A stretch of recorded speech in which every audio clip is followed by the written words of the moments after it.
Nonostante i diversi restauri, la chiesa di San Francesco è forse l'edificio che meglio conserva l'aura di austera severità medievale della città murata. Edificata probabilmente nel XIV secolo, si può osservare come in origine dovesse essere di dimensioni più ridotte, sia in lunghezza che in altezza. Si notino il bel portale e quanto rimane di un antico portico. Del secolo XV è il campanile, con la cella campanaria a bifore gotiche e copertura conica a pigna.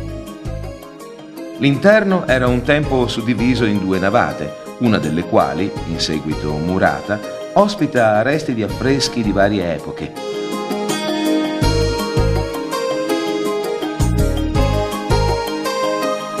Fra le opere presenti, una Madonna con Bambino e santi Giovanni Battista, Marco, Francesco d'Assisi, Zeno e Fidenzio.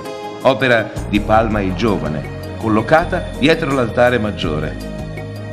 Dopo il restauro degli anni 60 del secolo scorso, furono accolte le suore Clarisse nell'attiguo antico monastero e venne istituita nella chiesa l'adorazione perpetua.